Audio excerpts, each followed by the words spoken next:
ഇന്ന് ഞാൻ വഴുതനങ്ങ കൊണ്ടുള്ള ഒരു അടിപൊളി റെസിപ്പി ആയിട്ടാണ് വന്നിട്ടുള്ളത്.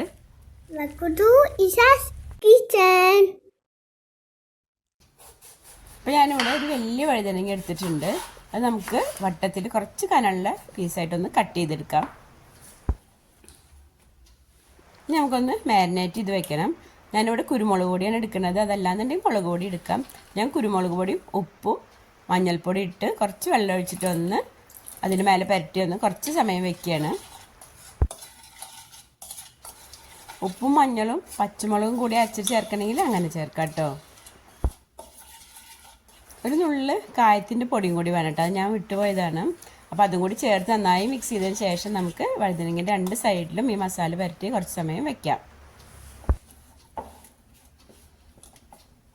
വഴുതനങ്ങ ഇഷ്ടമില്ലാത്തവർ കുറവായിരിക്കും അല്ലേ? അപ്പോൾ എന്തായാലും എന്നെപ്പോലെയുള്ള വഴുതനങ്ങ പ്രേമികൾക്ക് തീർച്ചയായിട്ടും ഇഷ്ടപ്പെടുന്നൊരു ഐറ്റമാണ് കേട്ടോ അത്.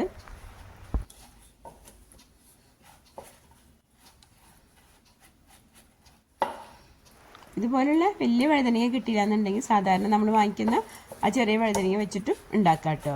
പക്ഷെ കൂടുതൽ ടേസ്റ്റ് ഈ വഴുതനങ്ങ കൊണ്ട് ഉണ്ടാക്കുമ്പോഴാണ്.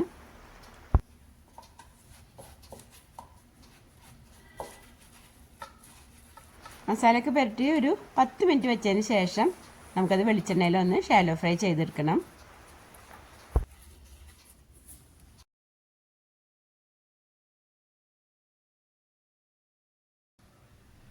ഞാനിവിടെ ഒരു പാൻ അടുപ്പത്ത് വെച്ചിട്ടുണ്ട്. അത് ചൂടായിട്ടുണ്ടായിരിക്കും. ഞാൻ വെളിച്ചെണ്ണ ഒഴിച്ചു കൊടുക്കുകയാണ്. ഇനി നമുക്കതിലേക്ക് നമ്മൾ മസാല പറ്റി വെച്ചിട്ടുള്ള വഴുതനങ്ങ ഇട്ട് കൊടുക്കാം. ഒരു മീഡിയം ഫ്ലെയിമിൽ വേണം കേട്ടോ കുക്ക് ചെയ്യാൻ. രണ്ട് സൈഡൊന്ന് വേവുന്ന രീതിയിൽ ചെറുതായിട്ടൊന്ന് മുരിഞ്ഞാൽ മതി. ഇപ്പോൾ ഒരു സൈഡ് ആയിട്ടുണ്ടെങ്കിൽ നമുക്കൊന്ന് മറിച്ചിട്ട് കൊടുക്കാം.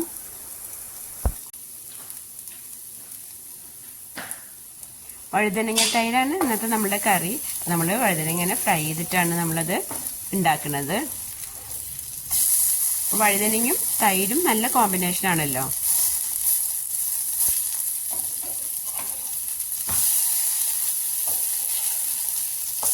ഈ വഴുതനങ്ങ ഇങ്ങനെ ഫ്രൈ ചെയ്തത് വെറുതെ ചോറിൻ്റെ കൂടെ കഴിക്കാനും നല്ല ടേസ്റ്റാണ്. അതുപോലെ തന്നെ ചപ്പാത്തിൻ്റെ കൂടെയും നല്ല ടേസ്റ്റാണ്. എൻ്റെ ചാനൽ ആദ്യമായി കാണുന്നവരാണെങ്കിൽ ഒന്ന് സബ്സ്ക്രൈബ് ചെയ്ത് സപ്പോർട്ട് ചെയ്യണേ. സബ്സ്ക്രൈബ് ചെയ്യുമ്പോൾ തൊട്ട് കാണുന്ന കൊച്ചു ബെല്ലൈക്കനും കൂടി ഒന്ന് ക്ലിക്ക് ചെയ്ത് ഓൾ എന്ന ഓപ്ഷനും കൂടി ഒന്ന് എനേബിൾ ചെയ്യണേ.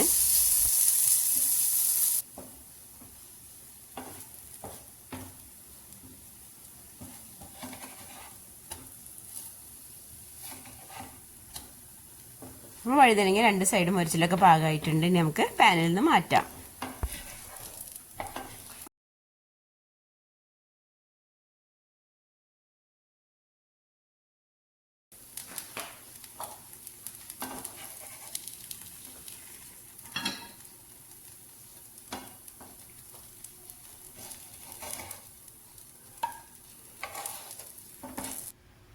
ബാക്കിയുള്ള വഴുതനങ്ങയും നമുക്ക് ഈ രീതിയിലൊന്ന് ഫ്രൈ ചെയ്തെടുക്കാം.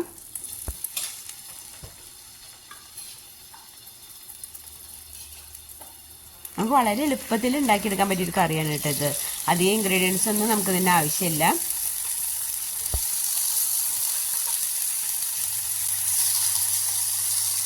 അപ്പോൾ നമുക്കിതിൻ്റെ ഗ്രേവി റെഡിയാക്കാം. അപ്പോൾ അതിന് വേണ്ടി ഞാനിവിടെ ഒരു പാൻ അടുപ്പത്ത് വെച്ചിട്ടുണ്ട്. അതിലേക്ക് കുറച്ച് വെളിച്ചെണ്ണ ഒഴിച്ചു കൊടുത്തിട്ടുണ്ട്. പിന്നെ അതിലേക്ക് ഞാൻ 1/4 ടീസ്പൂൺ കടുകും 1/4 ടീസ്പൂൺ നല്ല ജീരകവും ചേർത്ത് കൊടുത്തേക്കാണ്.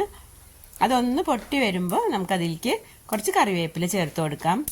പിന്നെ എരിവിന് വേണമെന്നുണ്ടെങ്കിൽ ഈ സമയത്ത് നമുക്ക് അതിലേക്ക് 2-3 പച്ചമുളക് ചേർത്ത് കൊടുക്കാം.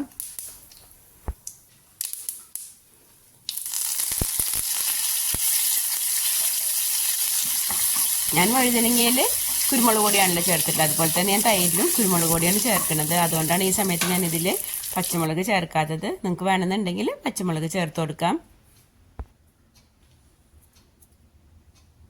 ഞാനിവിടെ 1/2 ലിറ്റർ തൈര് എടുത്തിട്ടുണ്ട്. നല്ല കട്ടിയുള്ള തൈര് എടുത്തിട്ടുള്ളത്. അതിലേക്ക് ഞാൻ കുറച്ച് ഉപ്പ് ചേർത്ത് നന്നായി ഒന്ന് മിക്സ് ചെയ്യാണ്. നമ്മളെടുക്കുന്ന വഴുതനങ്ങൻ്റെ അളവിനനുസരിച്ചിട്ട് തൈര് എടുത്താൽ മതി. തൈരിലേക്ക് ഞാൻ 1/2 ടീസ്പൂൺ കുരുമുളക് പൊടി ചേർത്ത് കൊടുത്തിട്ടുണ്ട്. പിന്നെ നമ്മൾ താളിച്ചതും കൂടി അതിലേക്ക് ചേർത്ത് നന്നായി ഒന്ന് മിക്സ് ചെയ്യാം. ഉപ്പ് നോക്കിയിട്ട് വേണമെന്നുണ്ടെങ്കിൽ കുറച്ച് ഉപ്പും കൂടി ചേർത്ത് കൊടുക്കാം.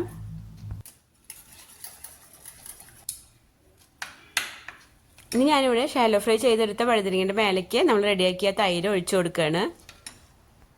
വഴുതനങ്ങയിൽ തൈര് നമ്മൾ സെർവ് ചെയ്യുന്ന നേരത്ത് ഒഴിച്ചു കൊടുത്താൽ മതി. ആദ്യം തന്നെ നമ്മൾ ഇട്ട് വെക്കുമ്പോൾ ഇങ്ങനെ കുഴഞ്ഞ പോലെ ആകും, അപ്പോൾ അത്ര ടേസ്റ്റ് ഉണ്ടാവില്ല. അപ്പോൾ ഈ തൈര് മുഴുവനായിട്ട് നമുക്ക് വേണമെന്നുണ്ടെങ്കിൽ എനിക്ക് ഒഴിച്ചു കൊടുക്കാം, പക്ഷേ ഇങ്ങനെ കാണുമ്പോഴല്ലേ കുറച്ചും കൂടി ഒരു ഭംഗി, അതുകൊണ്ട് ഞാൻ മുഴുവനും ഒഴിച്ചു കൊടുക്കുന്നില്ല. വഴുതനങ്ങ ഇല്ലാതെ ഈ ഒരു രീതിയിലുള്ള തൈരും ചോറിൻ്റെ കൂടെ നല്ല ടേസ്റ്റാണ് കേട്ടോ. അപ്പോൾ നിങ്ങൾ ഈ ഒരു രീതിയിൽ ഉണ്ടാക്കിയിട്ടില്ലെങ്കിൽ തീർച്ചയായിട്ടും ഒന്ന് ഉണ്ടാക്കി നോക്കണേ. നിങ്ങളുടെ അഭിപ്രായം കമൻറ്റ് ചെയ്യാൻ മറക്കരുത് കേട്ടോ. അപ്പോൾ ഇനി മറ്റൊരു വീഡിയോ ഇട്ട് വരാം. Thanks for watching.